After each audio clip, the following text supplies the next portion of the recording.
So the first one I have is, if I have a leaky valve, is the only way to cure AFib valve replacement or repair? Okay, yeah, that's a good question. And there are two ways to answer it. I mean, we need to know whether this leaky valve is, how leaky it is. If it's a major leak, then the leaky valve obviously needs to be dealt with. Now, the other issue is how long has this leaky valve been? You know, if someone's got a leaky valve and that's put pressure on the heart and the atrium has become very dilated and scarred, you need to have that valve fixed anyway. But overall prognosis of the atrial fibrillation has become permanent will probably depend on the atrial size and other comorbidities. So the answer is probably yes and no to that. So the next question is, if you had paroxysmal tachycardia on occasion as a young person, does this predispose you to having a higher risk of atrial fibrillation as you age? Okay, so again, this question, paroxysmal tachycardia means that you have had a fast heart rate. I need to know whether this is from an ablatable circuit. Now, some studies have shown that, especially in young people, there may be another circuit which is predisposes to atrial fibrillation. I was in the Children's Hospital today ablating a 15-year-old. So she had an extra pathway in the heart, and she was having atrial fibrillation as well. So we ablated that extra circuit. So if you are able to ablate, if there is a predisposing circuit, that will take care of the atrial fibrillation. But the other, whether it predisposes you to have long-term, we don't have data. But probably yes, because if the heart is got a substrate which is fibrillating now because of one sort of stressor, it will probably do in the future with another stressor. Is it harder to stop a bleed in the head if a patient is on Debicatran or Providence or on warfarin? Providence doesn't have an antidote. Warfarin has an antidote. And we were discussing this, in fact, a few days earlier, because we always put people on warfarin prior to ablation, and some patients have wanted to be on Debicatran. And because there is no antidote, if there was a perforation in the heart or if there was a bleed, we won't be able to stop. We made some inquiries. We can't. Apparently, there is something, but which is not available here in BC. So our policy is to stop the Debicatran 2 days before. So that's, I think that, so it'll be difficult to stop a Braddock's bleed. What is a supraventricular beat? Okay, it's called supraventricular beat. Not supra means above ventricle is ventricle. So any beat which comes from the top chambers, that is the atrium, is called a supraventricular beat. Again, people may report it as supraventricular ectopic beat or ectopic, but it may be coming from the pulmonary veins or the lung veins. So anywhere top of the atrium, above the AV node, is called the supraventricular beat. Does the drug Norvasc cause atrial fibrillation, and what happens when one discontinues the drug? So Norvasc is amlodipine. I haven't heard this association of amlodipine causing atrial fibrillation. There are some studies which suggest that calcium blockers may have some effect on atrial tachycardias, but I haven't heard this causation with amlodipine. Okay. Have you? Do you have to be tachycardic in atrial fibrillation?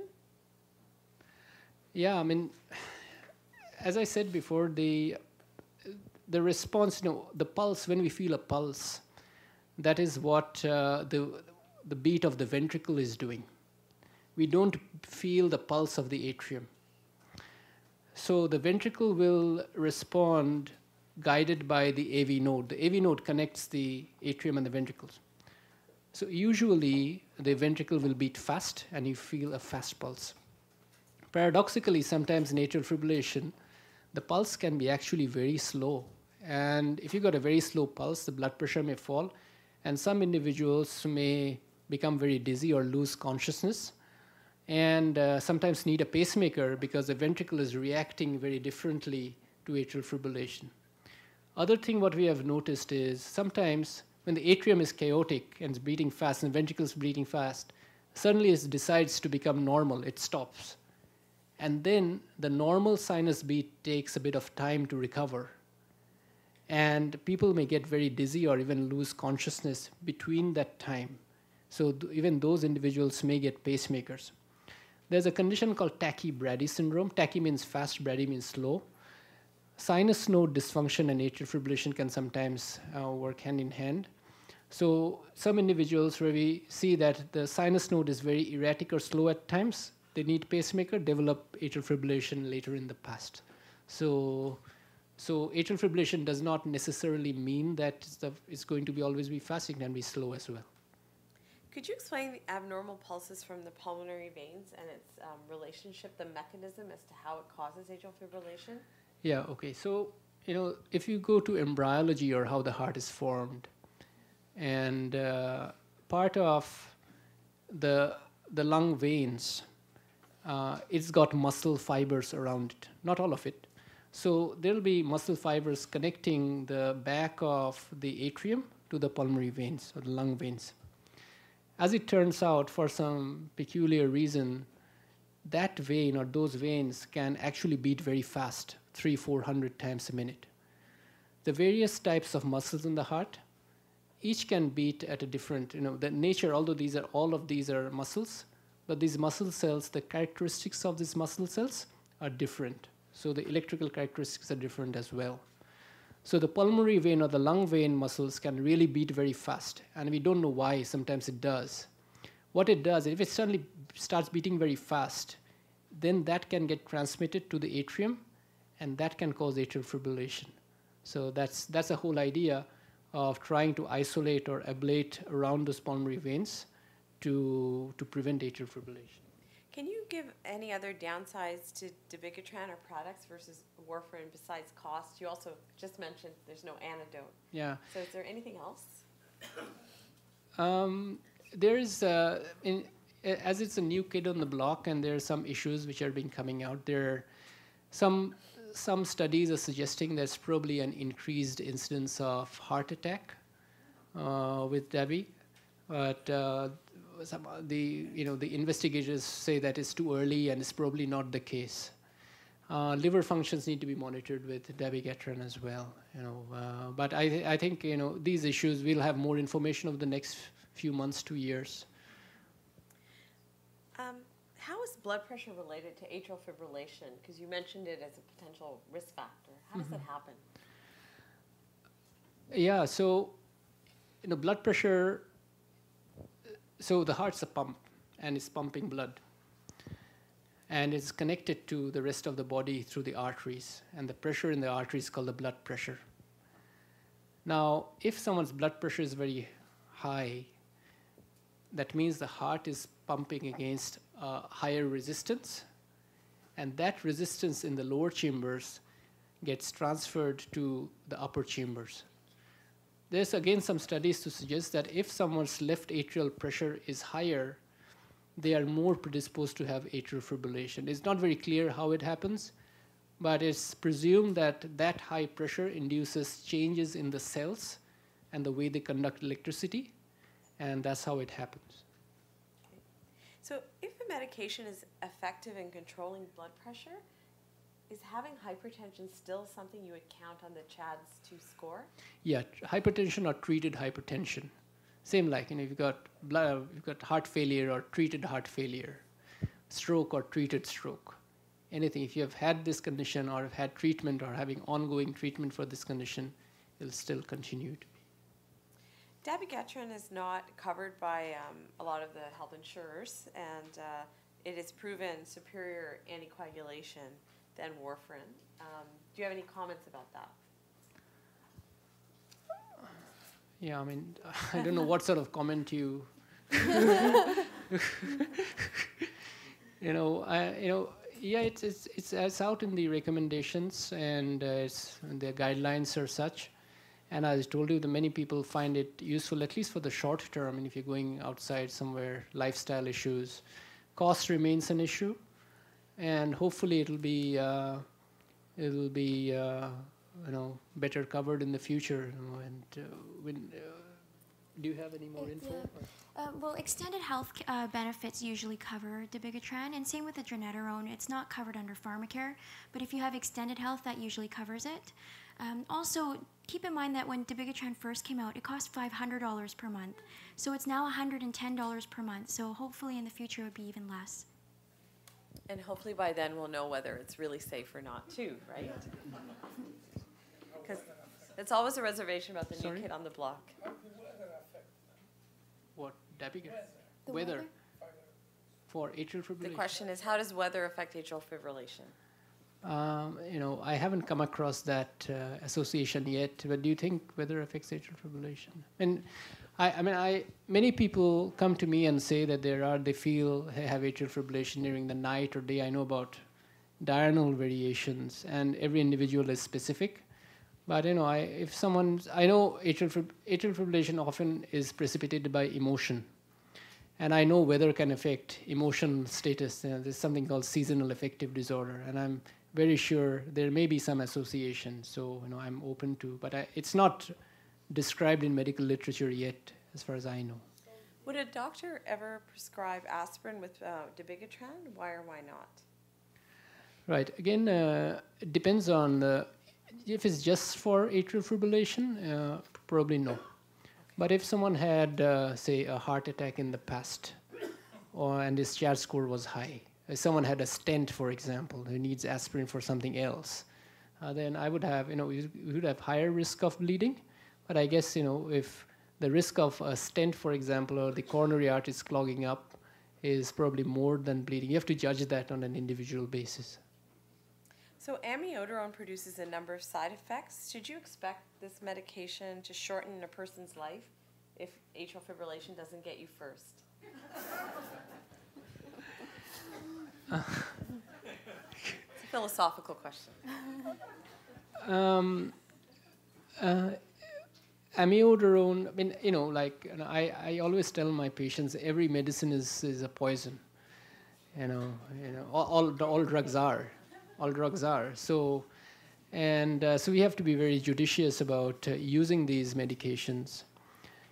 I think with proper monitoring, we always monitor them properly. I see no reason why it should shorten someone's lifespan. Lifespan is important, but to me, quality of life and living life with dignity is probably more important than the lifespan itself. So our idea is to improve quality of life and improve it to keep dignity and quality. That's my philosophy. So I can't answer if amiodarone is going to. When we have lots of people on amiodarone. We have discontinued amiodarone on quite a few other people as well, because we find lots of stuff like they have sometimes they find they have eye deposits, some get lung changes. Some people get thyroid changes. So we are constantly monitoring, and your doctors will be constantly monitoring that. But majority of patients are doing well, and if they're doing well, we try to maintain them on the least amount of amiodarone possible. Say standard recommendation of amiodarone is say 200 to 400 milligrams a day.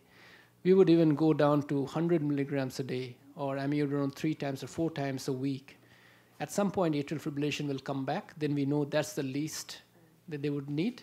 Then we'll go up a little bit on that. So we try to keep you on the least amount of medication possible. So can atrial fibrillation be prevented through diet or exercise? Yeah, if there's a specific trigger, you can prevent it with, by exclusion of that.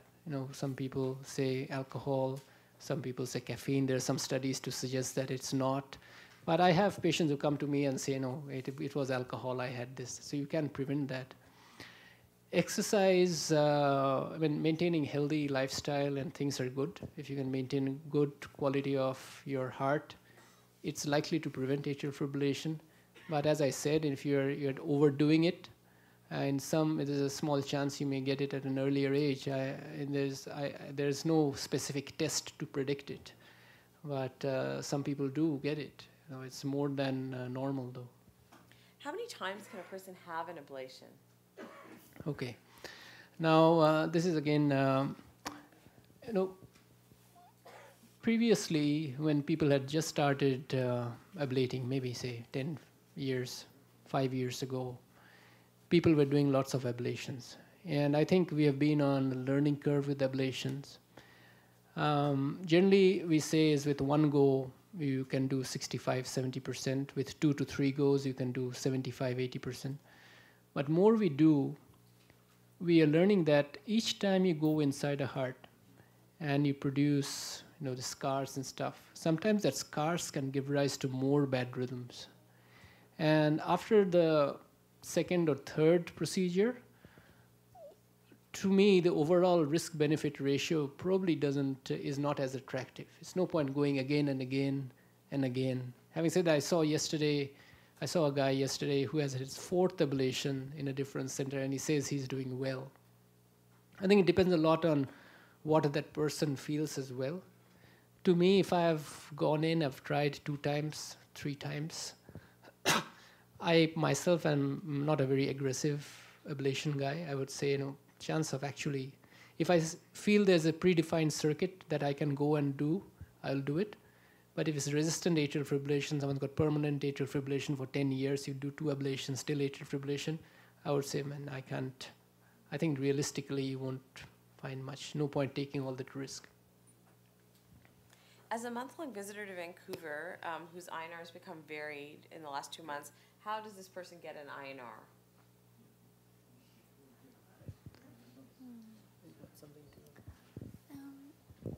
Not sure if this is possible, but I know that London Drugs does community INR, so the pharmacists in the London Drugs run their own INR clinics, and seeing a physician may not be necessary, so maybe calling around and finding out if there's any clinics like that.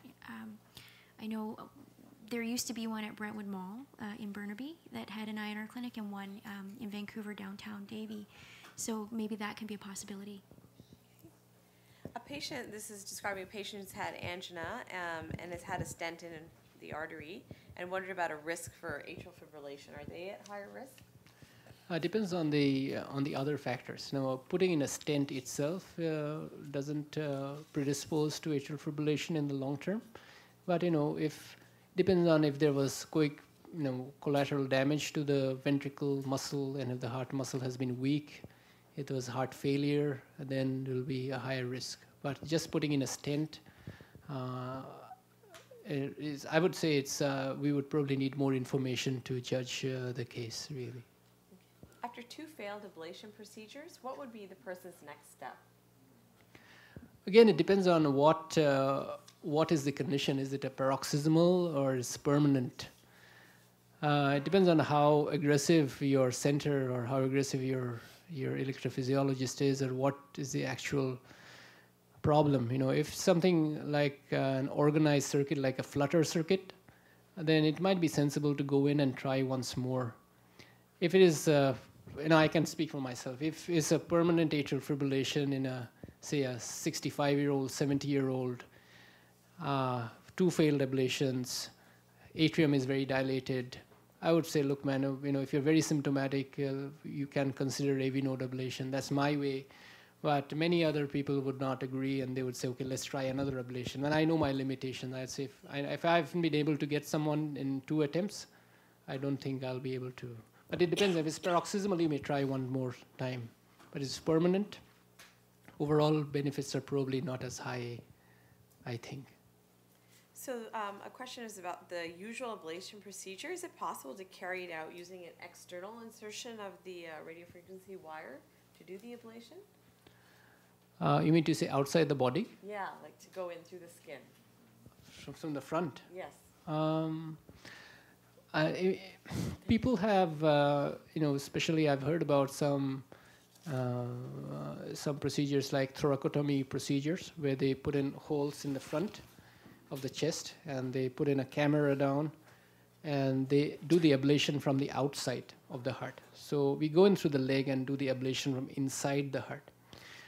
The whole ablation thing has stemmed down from a procedure called the Ms procedure, which was initially an open heart. You cut the heart, chest open and do the ablation from outside. You do the cauterization from the outside. This is now done by some centers where they do, instead of cutting open, they put in 3 or 4 or 5 holes. They go put in a camera and they can put the catheter there and do it from the outside. Some centers report up to 95% success rate. We haven't seen anything of that sort. Yeah, it can be done, especially I've heard about centers in Ohio, they do it. But it hasn't gained widespread recognition. It's something new, and I don't think it's met up with the test of time. Is yet. it available in Vancouver? No. Okay. No. Okay. So someone was asking about the treatment you mentioned that can be used when needed occasionally. It may be the Debicatran. When Pill in you're the pocket. traveling? Oh, Yeah. pill in the pocket? Or? Pill in pocket, yes. No, these two are different. The pill in the pocket is when you have intermittent atrial fibrillation, then you can get a antiarrhythmic and a beta blocker together. First time you need to take it in emergency. But if you're traveling and you said, I was going away to Australia for a couple of months and I needed good anticoagulation cover for a couple of months, it might be a good idea to switch you to to Pradax. If you're on warfarin, what we do is we test your INR. We ask you to start the Debicatran only when your INR is below 2, because you don't want to have 2 blood thinners working together. It increases the chance of bleeding. So that's one of that may be doable, no problems. So can you explain the Navics mapping system? Okay, so so the Navics mapping system is sort of a 3-dimensional computer software. What we do is we put in some ECG or bigger ECG patches on the skin, and it sends in an electric impulse. So you have something called a reference catheter which sits somewhere in the heart, and it calculates the impedance between all those patches. So if you got ablation catheter, what we say a roving catheter which can move, it can then pinpoint that position of the roving catheter or the ablation catheter in relation to the reference catheter. So you know exactly where you are. So then first you do the geometry of the chamber. It can be either atrium or ventricles with the help of initially fluoroscopy or X-ray and looking at the electrograms. Once you have done that, then you can move your catheter and do stuff. The beauty of this is dramatic reduction of fluoroscopy times. And we have been very fortunate to use this. If you look into any publication, fluoroscopy time or radiation time for a procedure is reported around 60 minutes. Here, we have been able to do that. I've done a few cases below 1 minute of radiation. And we don't yet know what's the long-term effect of radiation, especially people, you're saying that you may have more than one procedure. So our radiation times have been generally less than 10 minutes, most less than 5 minutes, some less than 1 minute even. So that I think is one of the specialties of this institute. We use much less radiation.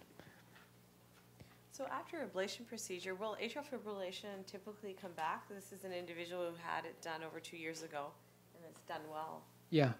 So again, as I said, depends on if there was proper isolation or disconnection of the pulmonary veins. I don't know what procedure was done or what technique was done. Yeah, pulmonary vein ablation. There is a study from France which has come out recently. It said that if you had a procedure, pulmonary vein isolation procedure, one procedure, end of 5 years, chance of success is 30% only, 30. And having said that, can I equate this with your case? Answer is probably no, because 5 years ago, 6 years ago, the technique they were using is probably different to what you have been. And the catheter deliveries are different, the technology is different, but there is a steady attrition of recurrence in the long term. So as I say to patients, it's not an appendix operation. You come and have your appendix out, it's 100%. No, it's something which is evolving. And 5-10 years ago, the way we did AFib ablation is very different to what we do now.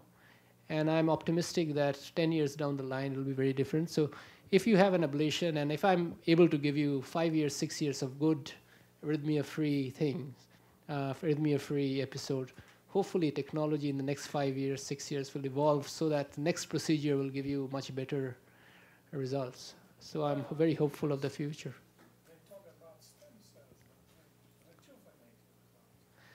We haven't had, that's more for damaged heart cells, for if you got, someone's got a weak muscle or following a heart attack. We haven't heard about stem cells for atrial fibrillation yet. That's a good idea. I'll put it forward in our next research. So someone has mentioned that their heart rate monitor indicates high rates, so like 150, 170, 211, but their pacemaker is not registered these rates. So the doctors told them that the pacemaker requires at least 8 beats to register. When or how does one know to slow down when you're exercising vigorously? This individual is 78 years old, getting up to 211. Pretty impressive. Yeah, so yeah, so the pacemaker is sort of the pacemaker's got a wire set inside the heart, and what it measures is very accurate. And we have to program it so that it doesn't record lots of junk. Suppose you had 2 or 3 extra beats, like bap, bap, bap, very quickly. And although that rate may be 200 beats per minute, maybe a very brief run of 1 second run of atrial fibrillation, we often set in discriminators within the pacemaker so that it has to be 8 beats or 10 beats. Because if we said that record everything, all the data will be used up by the pacemaker, and we won't get any discriminatory data. When you use a heart rate monitor, it's not as accurate as a pacemaker, because pacemaker records your intracardiac electrograms. The heart monitor depends on what heart monitor you're using. If it's one of those pulse ones, it can sometimes overread things if there's movement and stuff.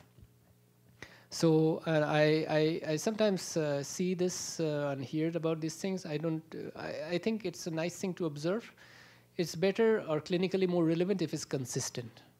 If it just reads 200, maybe it could be a movement artifact. If the person is feeling that pulsation continuously, that's probably more important than what the meter is reading at that point.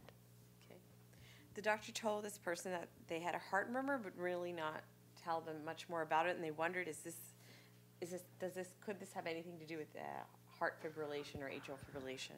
Okay, so the heart murmur is something like this. So suppose you are carrying a bucket of water, and you're carrying it, that's good. But if I ask you to run with it, it'll splash and squish, it'll produce noise, right? So the heart is a muscle pump, it's got blood, it's pumping out blood. And any movement will produce noise. Now, if there was a valve narrowing or a valve leak, it's likely that when it's squeezing, it'll produce more noise. And if your doctor hears it, then it'll be called a heart murmur. Okay? So heart murmurs are generally heard easily by more younger doctors because their ears are better.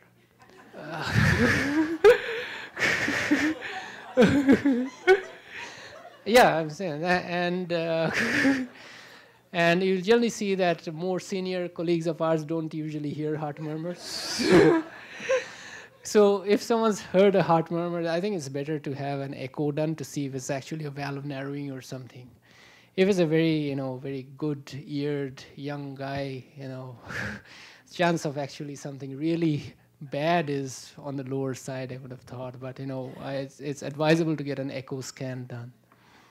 It may change with everyone wearing iPods in this next generation, but so that'll be interesting to see if that holds out. There may be a heart murmur app. You don't know. Yeah, it might be a heart murmur app. I think there is one. Propafenone treatment for atrial fibrillation. Why? This person was wondering if it was appropriate. They had a TIA 6 years ago and diagnosed with AFib 2 years ago. All right. Propafenone is a good drug, and it's called a sodium blocker, and it's a good first-line drug.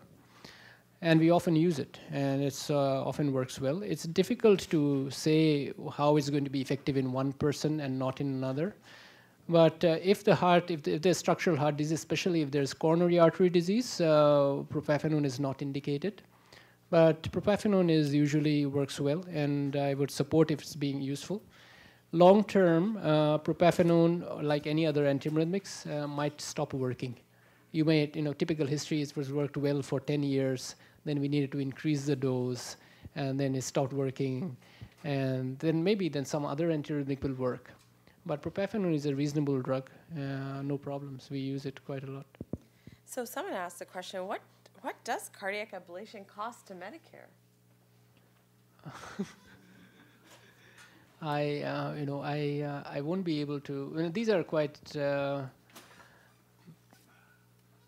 I know that the catheter itself that we use costs around $1,800. The patches that we use cost around $1,400. But maintaining the equipment and maintaining the staff, it's